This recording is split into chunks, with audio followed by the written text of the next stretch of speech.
3 अप्रैल 2016। उस दिन career almost खत्म हो चुका था। Look at the West Indies, look at England. Let's see Carlos Brathwaite. जीता जीता वर्ल्ड कप इंग्लैंड हार चुकी थी। Carlos Brathwaite! Carlos Brathwaite! Remember the name. केवल एक इंसान की वजह से। History for the West Indies. और अगर इतना काफी नहीं था तो अगले ही साल बेन स्टोक्स फंसते हैं एक बहुत ही बुरे और टॉक्सिक इंसिडेंट में, जिसने ना केवल उन्हें 30,000 यूरोस का फाइन लगवाया बल्कि 8 मैचेस के लिए सस्पेंशन भी दिलवाया, ऐसे सीरीज में बाहर बिठवाया, कोर्ट में केस चली and apart from that mental health issue और ट्रॉमा भी झेलना पड़ा। ये था बेन स्टोक्स के करियर का सबसे लोएस्ट पॉइंट, क्योंकि फिर इन्होंने कमबैक करा and actually one of the greatest comeback, जिससे हुआ इनके करियर का रिडेम्पशन। बिकॉज उस समय किसी को भी इस बात का अंदाजा नहीं होगा कि अगले 6 से 7 सालों में बेन स्टोक्स अपने करियर में क्या क्या अचीव कर चुके होंगे, which includes England test team का captain, T20 world cup winner and final में under pressure half century and of course 2019 world cup final में man of the match and world cup history का शायद most clutch innings. तो आइए आज नजर डालते हैं आर्ग्यूएबली इस जनरेशन का बेस्ट ऑलराउंडर के करियर को।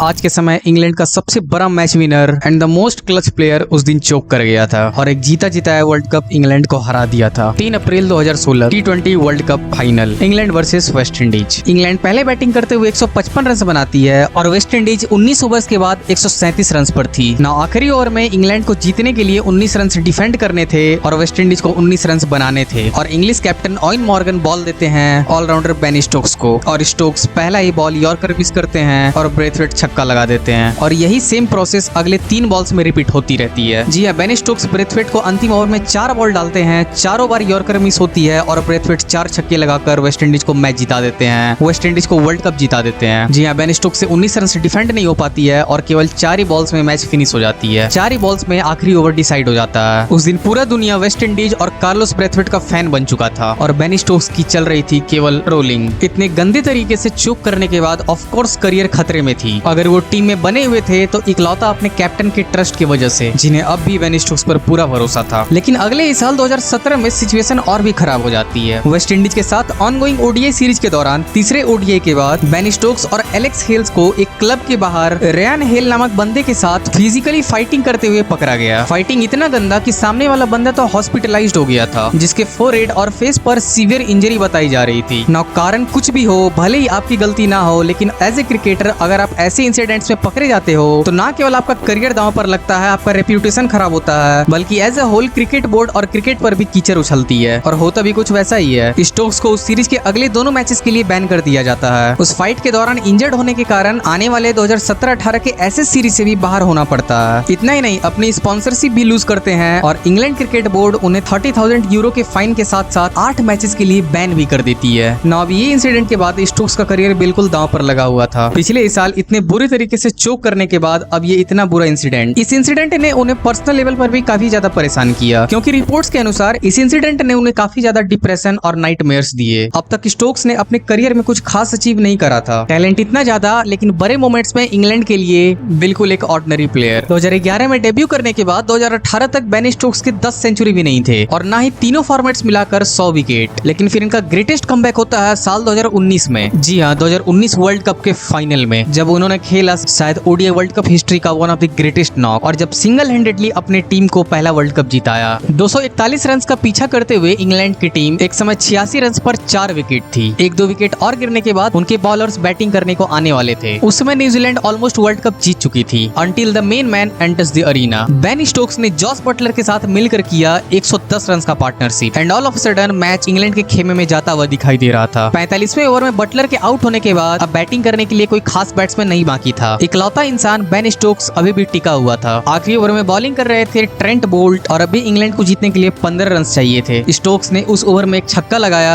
और लक की वजह से एक कंट्रोवर्शियल छक्का और मिल गया। जी हाँ, दैट्स डिबेटेबल, बट एनीवे उस मैच को बेन स्टोक्स लास्ट बॉल पर ड्रॉ करा जाते हैं। इसके बाद सुपर ओवर में बैटिंग करने आते हैं और फिर से इस बार स्टोक्स बटलर ने मिलकर 15 रन लगाए। मैच सुपर ओवर में भी ड्रॉ हो जाता है और इंग्लैंड बाउंड्री काउंट की वजह से मैच जीत जाती है। ना भले ही वो वर्ल्ड कप मैच और उसके डिसीजंस काफी कंट्रोवर्शियल कंट्रोवर्शियल रहे, but any how Ben Stokes man of the match बनते हुए इंग्लैंड को अपना पहला वर्ल्ड कप दिलाया और अपने पुराने सभी कंट्रोवर्सीज और सेटबैक्स का बदला ले लिया। अपने आप को क्रिकेटिंग वर्ल्ड के सबसे बड़े स्टेज पर प्रूव करके दिखाया। इस ओडीआई वर्ल्ड कप के बाद आते हैं टी20 वर्ल्ड कप पर। साल 2022 टी20 वर्ल्ड कप। बेन स्टोक्स के टी20 आइज की एक बहुत ही इंटरेस्टिंग फैक्ट है, उन्होंने अपने पूरे टी20 करियर में केवल एक ही हाफ सेंचुरी लगाया है और वो है वर्ल्ड कप के फाइनल में। जी हाँ, केवल एक हाफ सेंचुरी और वो भी सबसे बड़े स्टेज पर। 2022 टी20 world cup final, England versus Pakistan. इस मैच में पाकिस्तान पहले बैटिंग करते हुए 20 ओवर्स के बाद 137 रन ही बना पाती है। इंग्लैंड को मिलता है 138 का छोटा टारगेट, लेकिन इंग्लैंड के पावर प्ले के अंदर 3 विकेट गिर जाती है। 45 पर 3 होने के बाद मैच काफी बैलेंस में लग रहा था and actually batting team England under pressure थी। वहाँ पे बैटिंग करने को आते हैं बेन स्टोक्स और एक बार फिर से लास्ट तक खड़े रहते हैं, हाफ सेंचुरी लगाते हैं और 19वें ओवर में कन्विंसिंगली इंग्लैंड को मैच जिता देते हैं। और जो वर्ल्ड कप 2016 में बेन स्टोक्स से हाथों इंग्लैंड हारा था, 2022 में वही टी20 world cup England Ben Stokes की वजह से जीत पाता है। इन दोनों फॉर्मेट्स में प्रूव करने के बाद अब बारी थी टेस्ट क्रिकेट की। इंग्लैंड की टेस्ट क्रिकेट 2018 में एलिस्टर कुक के रिटायरमेंट के बाद डिक्लाइन कर रही थी। उस समय के इंग्लैंड टेस्ट टीम के कैप्टन जो रूट के अंडर इंग्लैंड की team all around the world matches हार रही थी। इंग्लैंड 2017 का एसएस 4-0 से हारती है, 2021 का एसएस 4-0 से हारती है और 2019 का होम एसएस केवल ड्रॉ ही करा पाती है। इंग्लैंड उस दौरान वेस्ट इंडीज जैसी वीक टीम के सामने भी सीरीज नहीं जीत पा रही थी और जब वैसी टीम की कप्तानी जो रूट के रेजिग्नेशन के बाद बेन स्टोक्स को दी जाती है तो स्टोक्स मैकलम के साथ बेसबॉल का तरीका अपनाते हैं और पूरे तरह से इंग्लैंड की टेस्ट क्रिकेट को रिवॉल्यूशनाइज कर देते हैं। 2019 से लेकर 2021 तक जो रूट के अंडर इंग्लैंड की टीम 17 मैचेस में से केवल एक टेस्ट मैच जीत पाई थी। जी हाँ, 1 आउट ऑफ 17। इस दौरान इंग्लैंड की टीम वेस्ट इंडीज से हारती है, एसएस सीरीज हारती है और इंडिया के साथ भी टेस्ट सीरीज में पीछे हो जाती है। लेकिन जब साल 2022 में टेस्ट कैप्टेंसी जो रूट के रेजिग्नेशन के बाद बेन स्टोक्स को मिलता है तो इंग्लैंड की टीम टोटली डिफरेंट दिखाई देने लगती है, full of character, full of energy and totally fearless.